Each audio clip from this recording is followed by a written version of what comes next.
Event sponsored by ACNB Bank, and of course I always like to thank the seminary for not charging us to use their auditorium here. We have Sarah Johnson here. She's going to be talking on growing up in the trenches. Wait a minute, do I have everyone? Yeah, that's the article. Yankees to the ranks, from the towns and the tanks, Gettysburg and the Great War. But she published an article not long ago in one of our annual journals that was titled Growing Up in the Trenches, Fritz Draper Heard and the Great War. And he was a Gettysburg College student, right? Class of 1916. Class of 1916. And we do have those for sale at the Historical Society and through our website at www.acbs.ca. But Sarah also runs her own blog called Gettysburg and the Great War. And it's a research blog, and it's currently a centennial project live tracking how the war was reported in Gettysburg through the Gettysburg Times. And she's also just back from England. All right, she was presenting a paper at Oxford on the subject. And I was at Disney's Epcot, England, just a couple weeks ago, and it's the same thing. It's the same thing. But we're very happy to have her here tonight. Please help me welcome Sarah Johnson.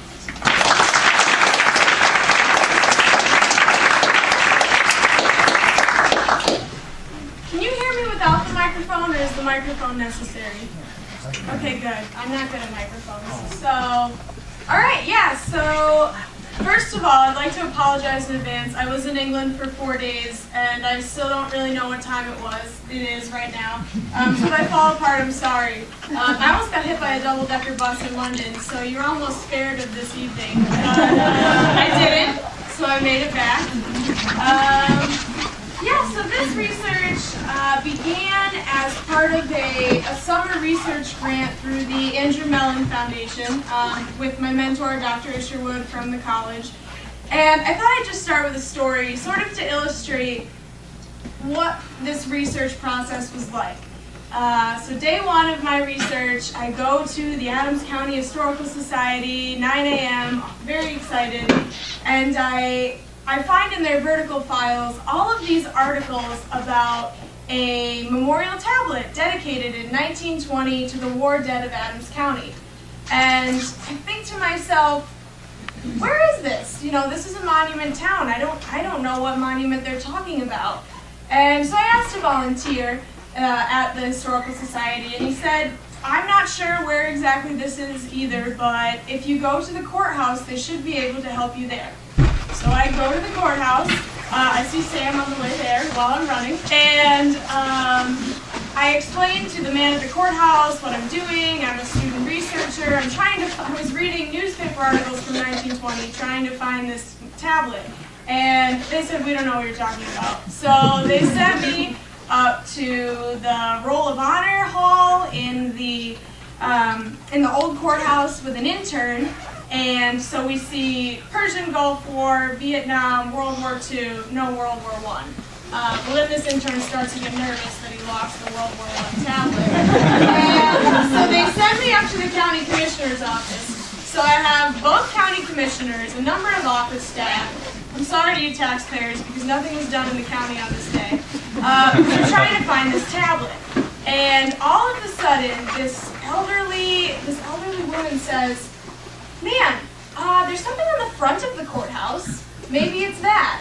So I go outside, and the tablet is on the front of the courthouse. And, you know, I've walked past it for 4 years. These people worked there and didn't know it was there.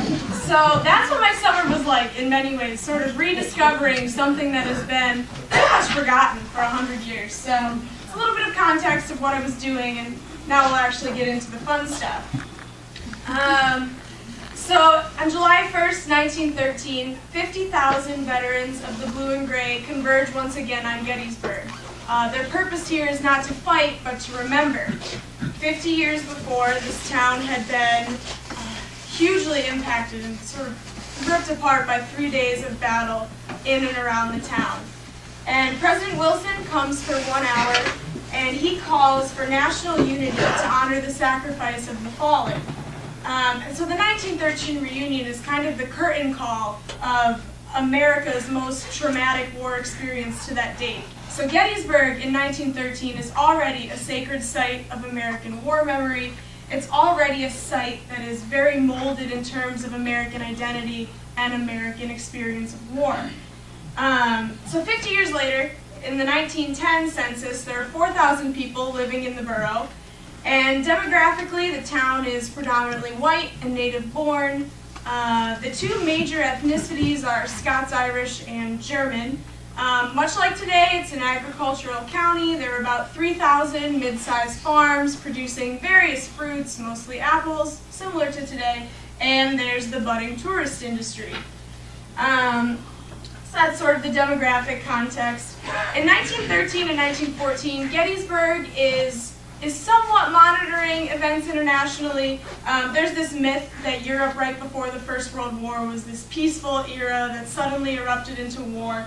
And that's not true. If you look at even the Gettysburg newspapers, they're talking about questions of Irish home rule, two Balkan wars, an unstable situation in Mexico. So in 1914, conflict is really not a new thing. And so when Franz Ferdinand is assassinated, it's noticed, but it's not really given any special consideration. It's just seen as another sort of chain of events. However, at the very end of July, when suddenly that last week it becomes clear that the world is about to go to war, Gettysburg sort of freaks out and has to figure out, how did this happen? How is the world at war? And the first way that they conceptualize the war is through two ways. They see it, one, as an economic opportunity, and two, as an outlet for charity. So you see in the first weeks of August 1914, newspaper articles with quotes saying, "Our great war in Europe will give the United States an opportunity of assuming the post of world banker. Should the American people take advantage of the golden opportunity afforded by the outbreak of this war, it will mean not diminished, but increased prosperity for the United States." So you see some really unabashed capitalism. This is America's time. Let Europe rip each other apart. So you see that. But then they start to change a little bit when the British blockade is put into place. So Adams County, as I mentioned before, is predominantly an agricultural export county. And most of their apples are, a significant portion I should say, are going abroad. All of the Adams County evaporated apples were being sent to Germany, so there's a problem. And 25% of them are being sent to Great Britain. So between the blockade and the U-boat situation, Gettysburg cares a lot about shipping lanes. It's sort of an abstract thing of, do Americans really care about American shipping in 1914 and 15? And in Gettysburg they do, because that sort of immediately impacts their local economy. Just sort of an interesting little example of this. You see that because of the shipping issues and the U-boats and the blockade, the price of sugar goes up by 20%, and so peach preservers in the county have a real problem getting the sugar they need to make their peach preserves. So even in 1914, right away, first harvest of 1914, Gettysburg is being impacted by this global war.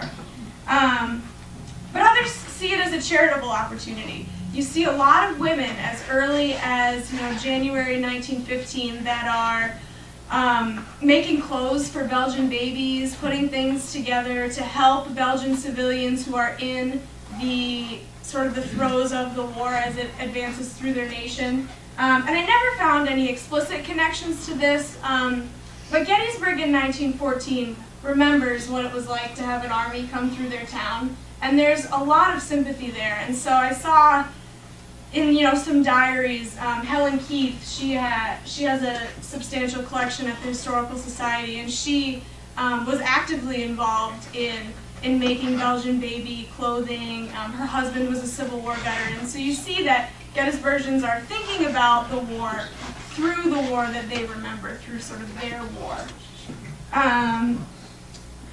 This begins to change when Lusitania is sunk. It's a cliche, but it's kind of a correct cliche in this point. On May 7th, 1915, a German U-boat sinks the Lusitania off the coast of Ireland. Over 1,000 of the 1,900 people on board drowned. It's a passenger liner. And Germany celebrates the event. And because of this, there's moral outrage in Gettysburg over the sinking of the Lusitania. And you begin to see in the newspapers a linguistic shift. So when they talk about Germany, they start using words like evil, slaughter of innocents, a boatload of women drowned, many children motherless. And so the Lusitania is this shift where they start to talk about Kaiserism and Prussianism and all of these terms sort of casting Germany in this moral negative light. But they don't go to war in 1915. President Wilson gives his "Too Proud to Fight" speech saying that America will stay out of the conflict despite the sinking of the Lusitania. But you see here, it's sort of interesting. We actually had an Adams County resident on the Lusitania, and he survived. And this is an excerpt. His account was published in the newspaper. I'm not going to read all of it because you can see it there, but sort of here you see he was caught by one of the smokestacks and carried down a considerable distance before being released. So that's pretty terrifying. And so there's a personal connection to the Lusitania and a moral outrage over it, but not a war declaration. So now we get into 1916. 1916 is the most frustrating year for a researcher because there's this very strange hurry up and wait mentality. So they begin to talk about preparedness. And I wrote a whole paper for Dr. Berkner on what preparedness means, and my answer is, it depends on who you talk to. So if you talk to Taft, it's keeping physically fit, which is kind of humorous. I don't think he followed that. But so then you see preparedness. So some are saying prepare for war. They're saying, you know, we could go to war with Germany. We could go to war with Great Britain because they're seizing our ships and confiscating our cargo. We could go to war with Mexico. We could be invaded by Japan, which was kind of an oddball and 30 years too early, but that came up a lot, that Japan was going to invade California. So you see all of these different areas where there's sort of stress and tension, but Americans don't want to go to war. So they take sort of interesting and weird measures. So Brewer Chapel, which is now Klein Theater on the campus, becomes a space of all kinds of lectures. So one lecture topic is Dr. George Nasmith of the League to Enforce Peace, which is pretty much a proto-League of Nations type organization. And he's saying we want world peace. At the same time, you have wounded British and Canadian soldiers coming through and talking about, you know, prepare for war because this is coming to your nation. And so you see some practical measures. The college starts a Reserve Army Training Corps, which is pretty much like an ROTC program. And they institute that specifically as a preparedness measure. And I thought this was a good quote summing up sort of what 1916 was. No one wants war, but there are many different views as to how to avoid it. And that's what all of 1916 is. Do we go to war? Who do we go with? How do we prepare? What are we preparing for? So it's a very interesting year, but a very frustrating year at the same time. So moving on to 1917. By about February, Gettysburg confronts the reality that they are probably going to have to enter the war.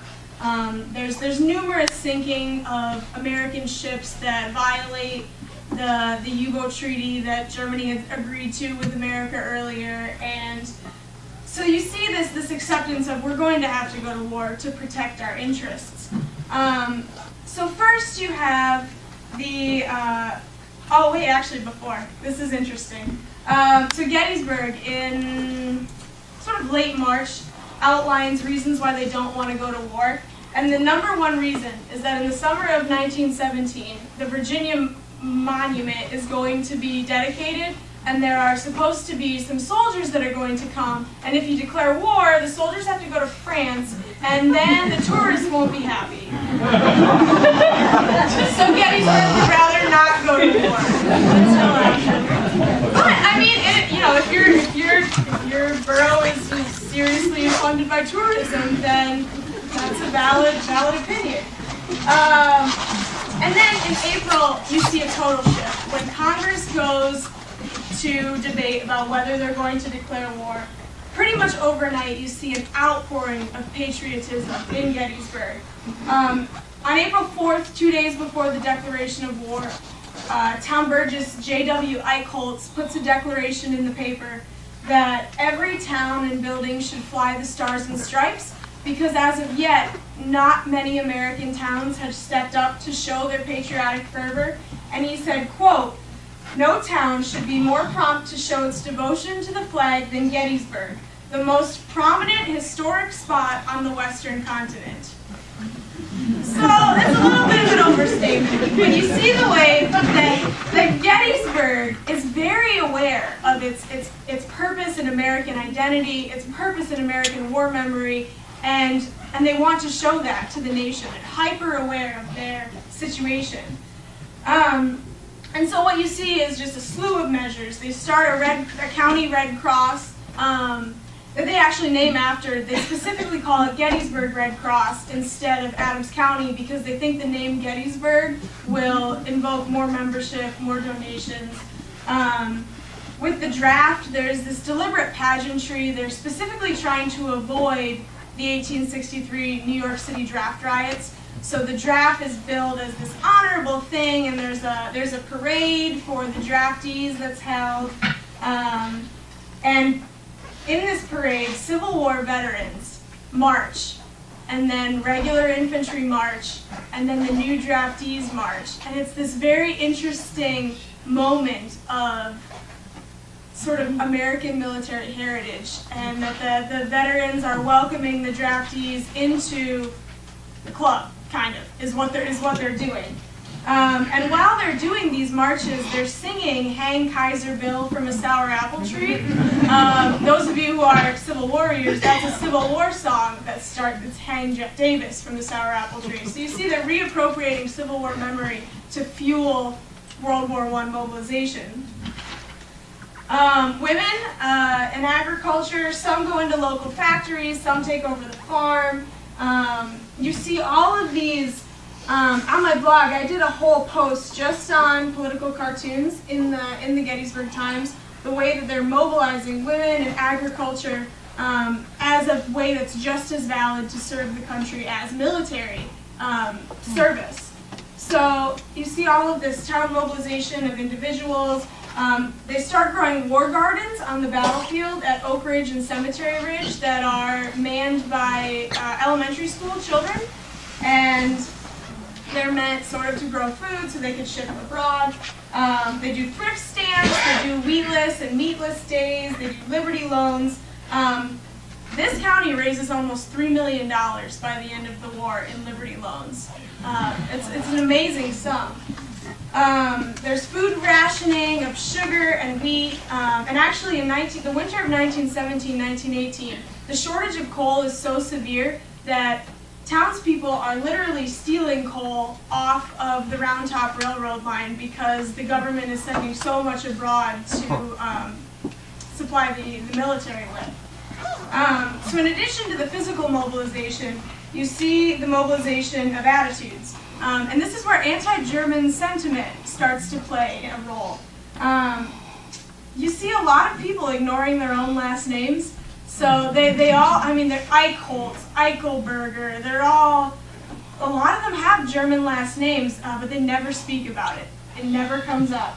And instead, they create an other in the German alien. So Wilson orders that all German aliens must be registered. And basically what this process was if you were a German national, you presented yourself to the sheriff, you provided a photograph, your name, your occupation, your personal habits and routines, and other information, and then you got a card that you were a registered card-carrying alien. And if you wanted to move, per se, you had to get permission from the sheriff to be able to move. So they're tracking German aliens. And in this county, there are only 4. And in the borough, there's only 1. His name is Rudolf Adolf Schultz, and he's the chef at the Gettysburg Hotel.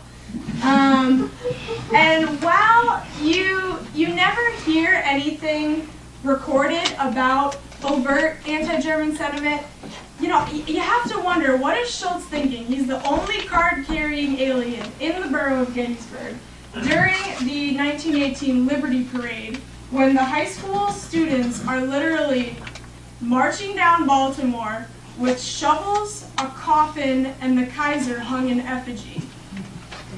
It's a very, very interesting moment. And another example of the way you can sort of earn your Americanism. So, Adolf Weidenbach comes from Germany, supposedly the bastard son of a Heidelberg baron. Not sure I believe that. So he becomes a citizen on like August 14th, 1914, so 2 weeks after the war is declared. And he makes front page news, German becomes citizen here. And they don't make a big deal of it, but they point out that he's a German. And then 1917, war is declared in April.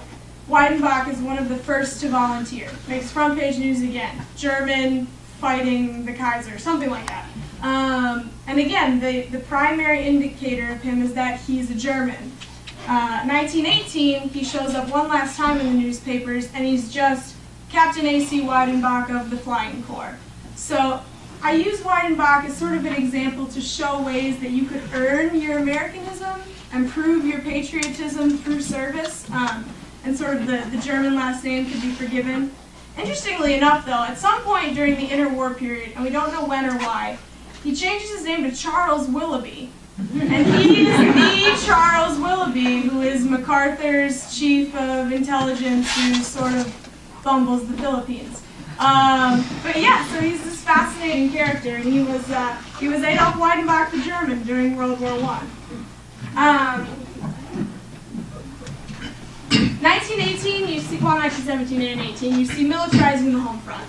So most of you are probably familiar with the two battlefield camps. Usually if people know anything about Gettysburg and World War I, it's because they know about Camp Gettysburg and Camp Cole. So 1917, elements of the 4th, 61st, and 7th Infantry come from the Texas border, and they're stationed on the battlefield training. And interestingly enough, Gettysburg got its soldier tourist desire. The American U.S. regular infantry dedicates the Virginia Monument with Lee on it. It's wrapped in 2 American flags. The regular Army band is playing. They pull the American flags down, and here's the Virginia Monument. So that's interesting. But you see the way that the town sort of overlooks the more complicated Civil War history, because they really need to be nationally unified when they're going off to fight this war. So this is actually it's not a great photo, but this is 1917.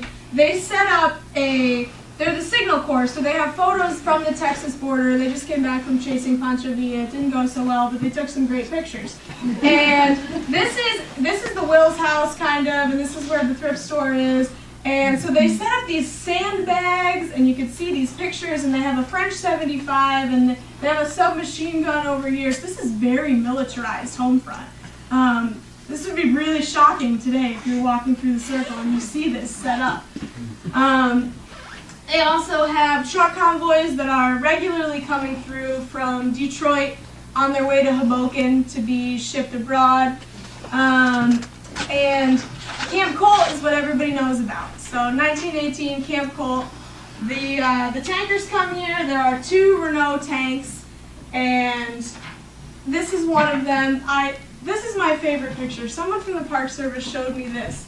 Does anybody know what that tank is running over? Where that is? Yes. Yeah, the Bliss Barn Bridge. So they're using the Civil War landscape, and I love that the monuments are in the picture, and they're just running it over, because why not? It's the closest thing they have to sort of a trench going over. So it's just fascinating.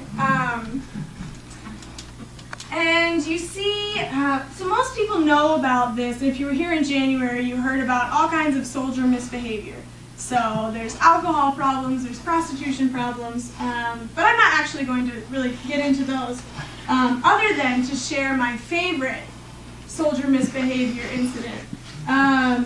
There was typhoid in Hanover in September 1917, and nobody was supposed to go to Hanover. But somehow about 175 soldiers ended up in Hanover, hitching rides with various civilians, and a unit of mounted police ride through Hanover and pluck the soldiers up. If they're walking arm in arm with a girl, they just grab him and throw him as they're riding by. They corral them in the Hanover Circle before herding them back to the camp. So that's my favorite soldier misbehavior case. But yeah, in addition to this sort of misbehavior that we talk about, we miss a lot about Camp Colt and Camp Gettysburg.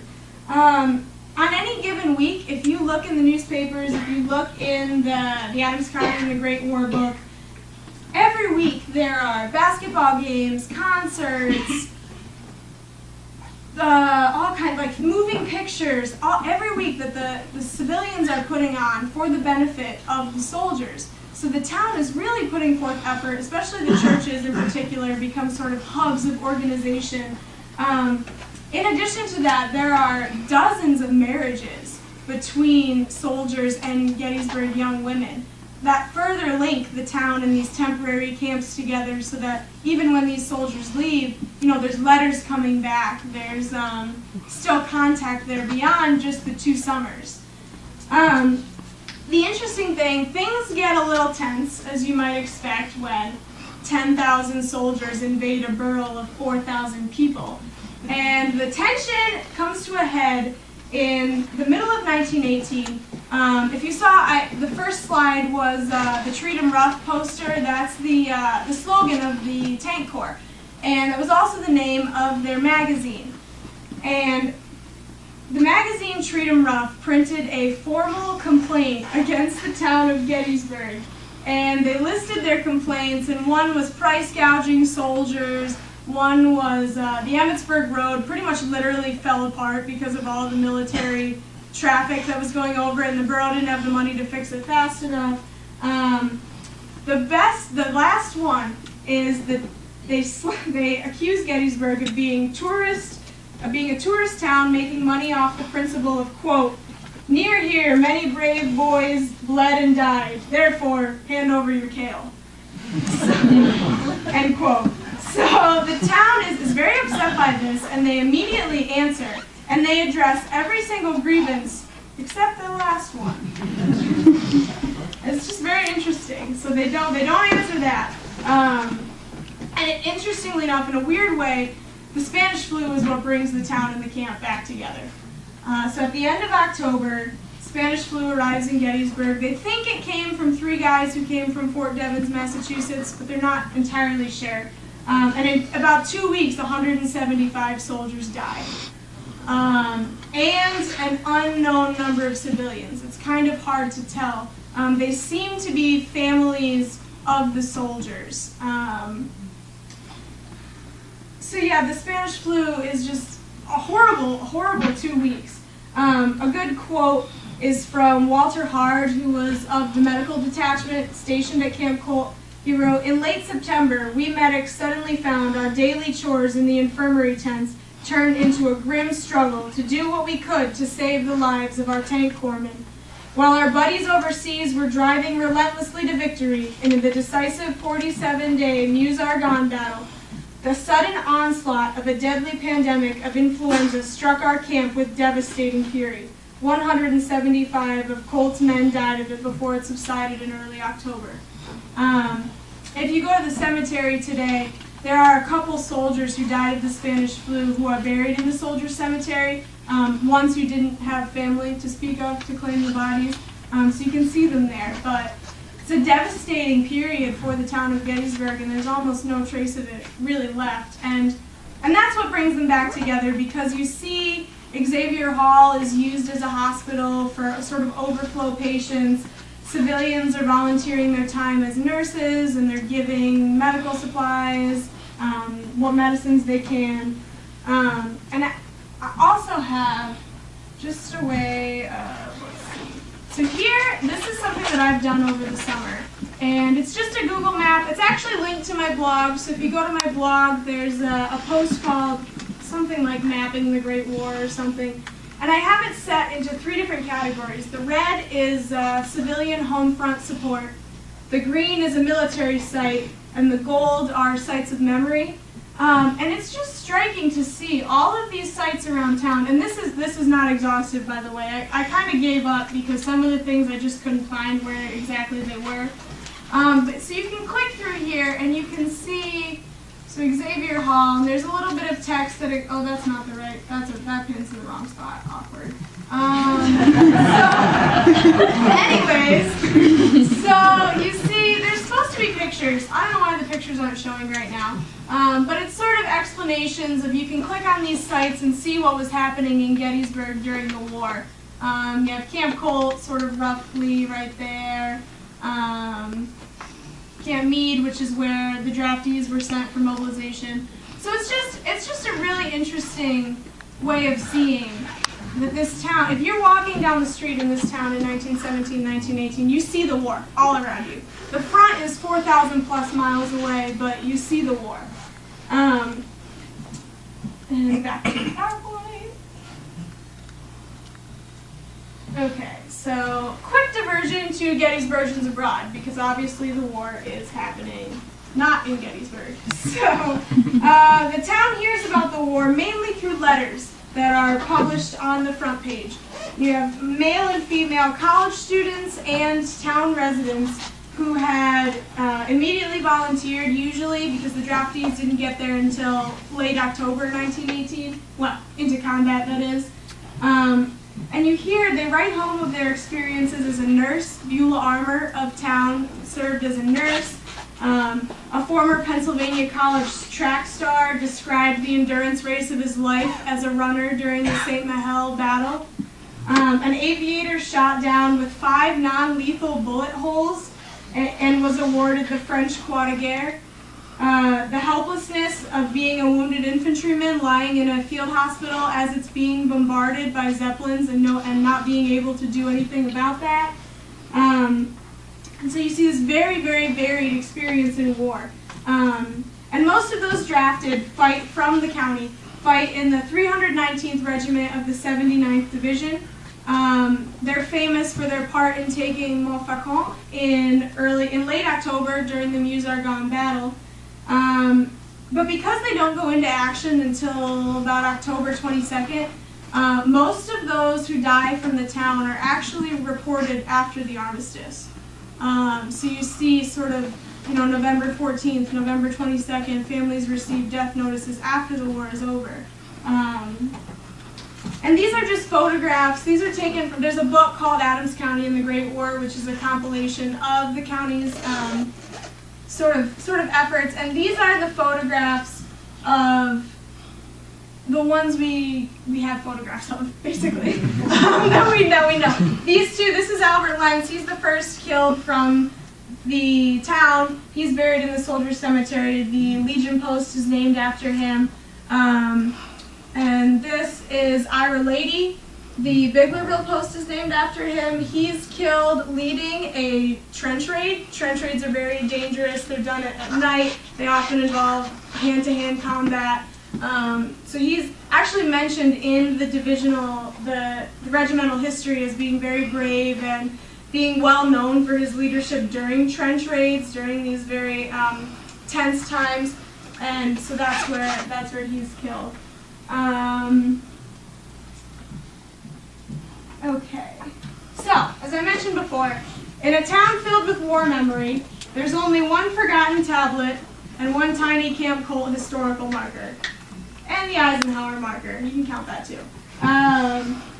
So this tablet, this is a picture. You go in the courthouse, this is what it looks like, that's what you're looking for. And so the tablet is dedicated on November 11th, 1920. And the dedication speeches are first by the Reverend Harry Daniel. And I'm just going to read it because I love both of these quotes, so bear with me. He's talking to veterans here that are assembled in front of the courthouse stairs. If your self-sacrifice and valor in the late World War culminated and ended in victory of Armistice Day, then these men whose names are on this tablet and who paid the supreme sacrifice will have died in vain.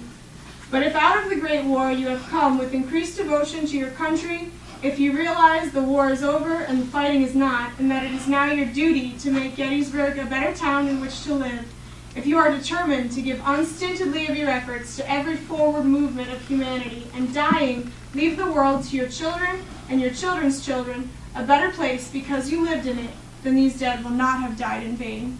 So he's taking an international event and contextualizing it for the people in terms of civic duty and citizenship, and telling them that this is how this war is relevant to you.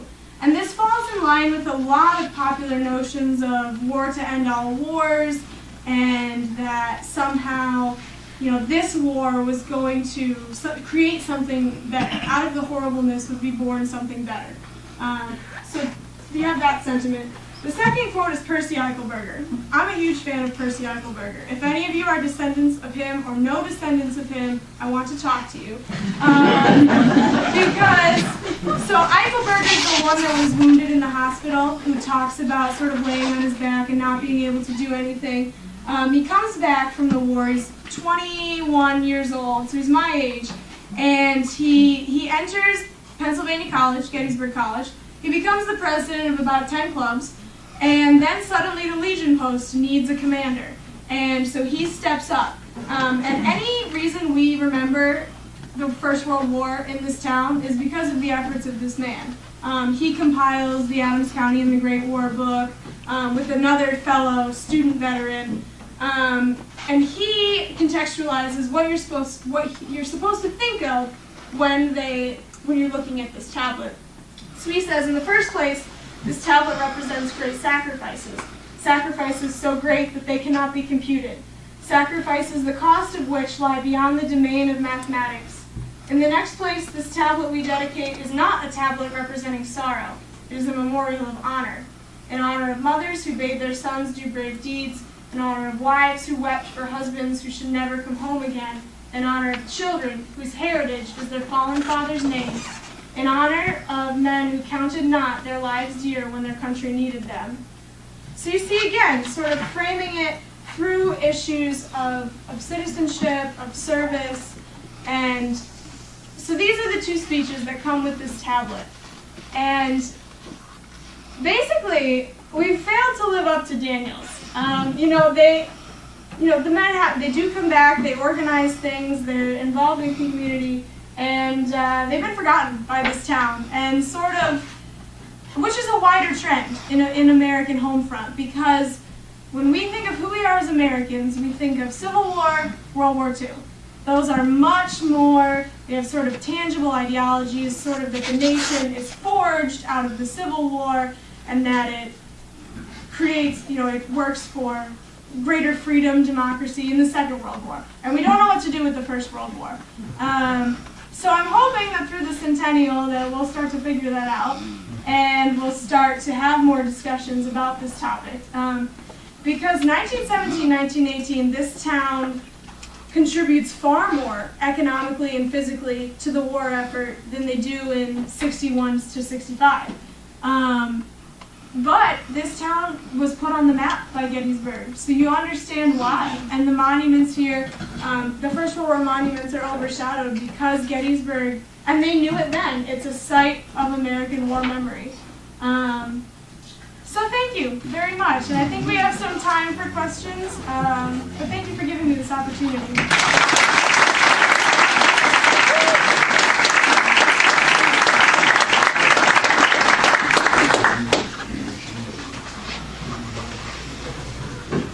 Anybody have any questions for Sarah? When you talked about the veteran line marching, the Civil War veterans and then regular Army soldiers and then the new draftees, were there any more recent veterans as well, like the Spanish-American War, or so it was kind of a longer trend of men who actually served, like I guess 10 years earlier or so? Mm-hmm. Yeah, the Spanish-American War is kind of the ugly stepchild war of, that in like Korea. But they're sort of not looked at, I don't know. So, they're there. And the article, they're called Sammies before they're called Doughboys. And the article is all about welcoming the draftees into the tradition of the American Sammy. So, yeah. Mm-hmm. You know where the draft office was? The physical place? I don't know. Because the Civil War draft office was in Chambersburg, and I wondered if there was a more local place in World War I. I think there would have had to have been because Chambersburg and Hanover get very angry during the draft because somehow those coming in to enlist with the regular infantry and the tank corps were counted in Gettysburg's draft quota, and the other towns got very angry because people are coming from all over the place to join the tank corps. Thomas Edison's son joined the tank corps, and Edison came to Gettysburg. So I think it would have had to have been more locally. Couldn't have been in Chambersburg, basically. Yeah. It was in the courthouse. Oh, it was in the courthouse.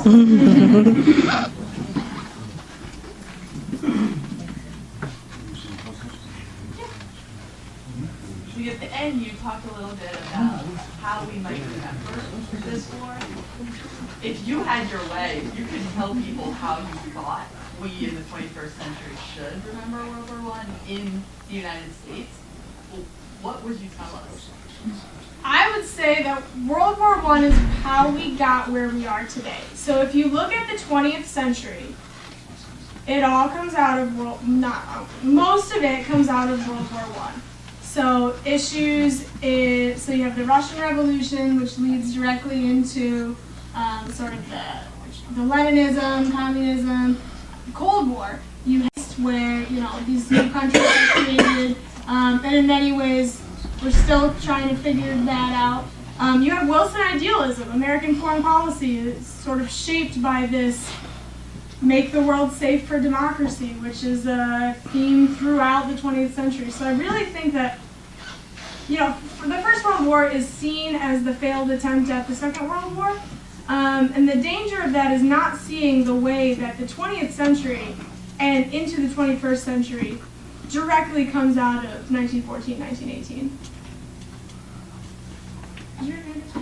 Yeah, I was just wondering about the numbers. You said there were about 4,000 people living in Gettysburg? Yeah, in the borough, and there's about 34,000 in the county. And I know they had that, the registration and the draft that all the men had in 1917 to 18 had to sign up for. How many were there of those? Did you look at those? And how many actually then did join or were drafted? So the draft numbers sort of fluctuate as people come of age, as you would imagine. And they also fluctuate because there was a marriage law. You see a lot of marriages in Gettysburg to be moved down out of the draft. So total 1,500 registered the first time, and then it's added throughout that. The first draft contingent, there's 179 that are drafted. A little while later, there are 7 African Americans who are drafted. And then the next draft contingent is 14. So, yeah. Comparatively low numbers. Yeah, I think 1,078 Countyans actually serve and 53 die.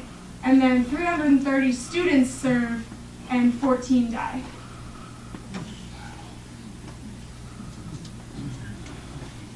Is that book Adams County and the Great War still available anywhere? We have 4 copies of it in special collections. So a funny thing about that, somehow in my search terms in our Gettysburg archive, I never put Adams County. I flew all the way out to Kansas City to the National World War I Museum because they have a copy there. And then I realized we have 4 in special.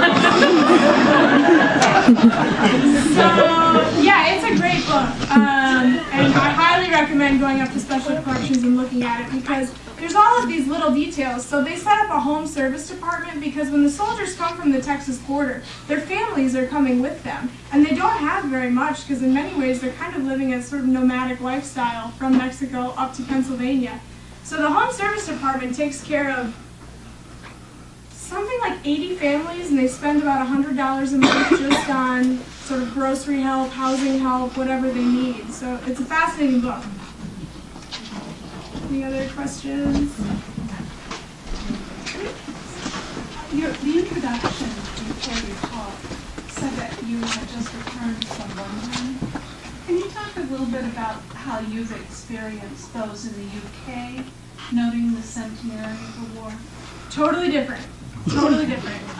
So the conference was at Oxford, and it was called Globalizing and Localizing the First World War. And I was amazed by the vibrancy of scholarship. The British Parliament has set aside £55 million specifically for centenary events. And have any of you seen the Tower of London poppy exhibit they put together? So they created one ceramic poppy for every British soldier and soldier from the Empire who died.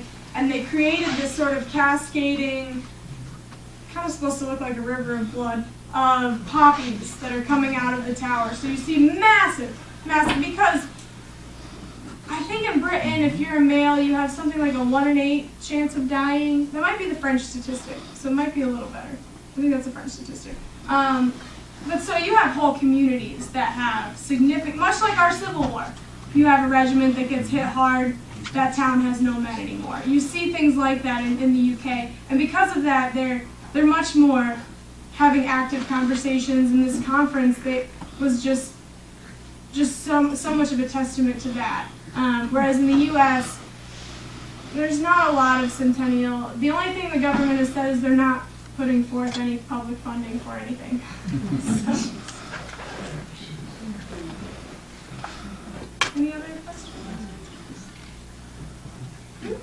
Where was Camp Gettysburg at? I know about Camp Colt, but... Roughly the same place.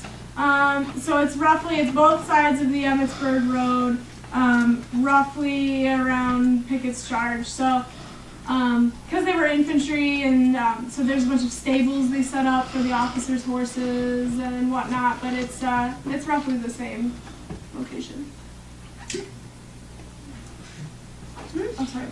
How much has your research followed up the post-war period? Like, how quickly does that patriotism, that fervor of people, join the draft and march off, how quickly does that kind of dissipate, given, what we know about the United States in general? Yeah, there are some sort of, the transition's pretty much immediately. So Camp Colt is sold at auction in April of 1919. So they sell the railroad tracks, they sell the sewage systems, they disassemble the barrack buildings and sell them.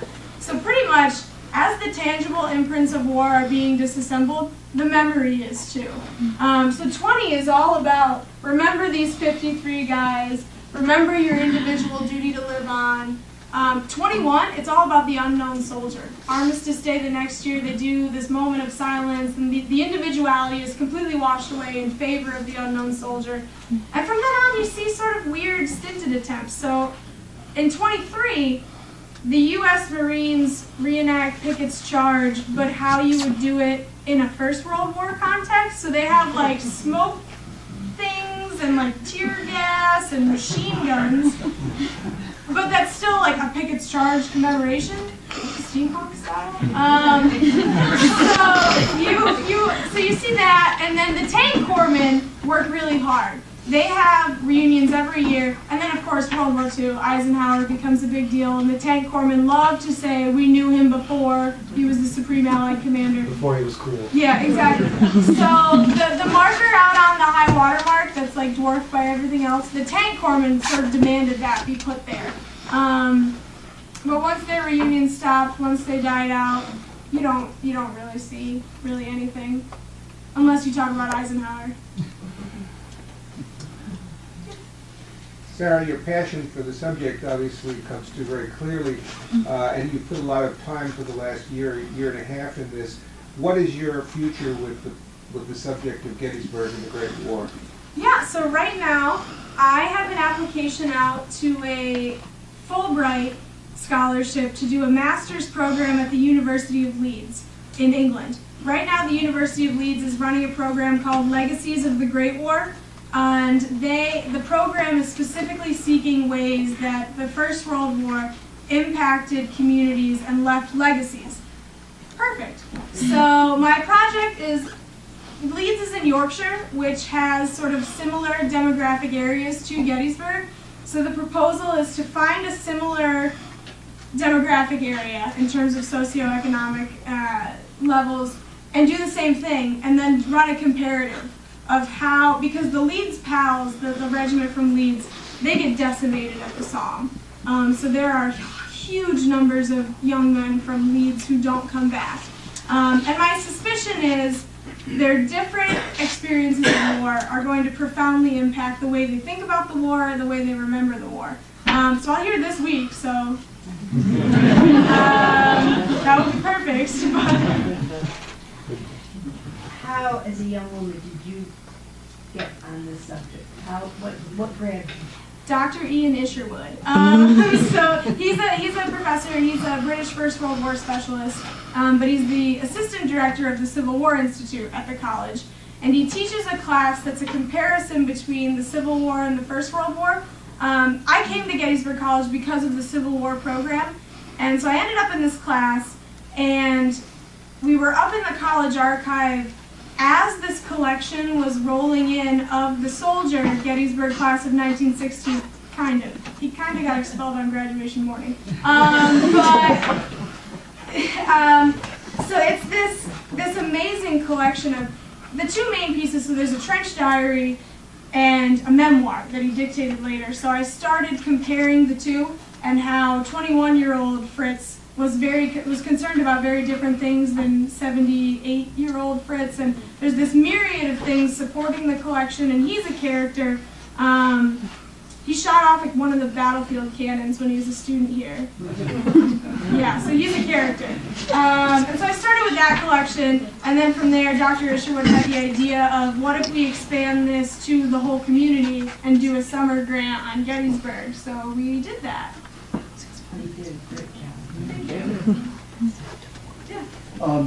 Gettysburg and Lincoln are forever linked. How did Gettysburgians use Lincoln's words here in 1863, as you can see This there, is a paraphrase as a propaganda of the tool? Gettysburg Address. Yeah. Yeah, you see it everywhere.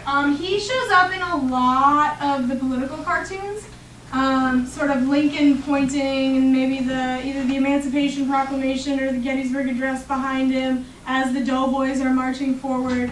So the Gettysburg Address is huge. And actually, at the Kansas City War Memorial, there's a frieze of war, and there was supposed to be excerpts from the Gettysburg Address on both sides of that frieze, but they ended up thinking it would be too many words, so they put like a flag and a sword, which is not as cool. But yeah, so even on the memorial in Kansas City, the Gettysburg Address was supposed to be on there.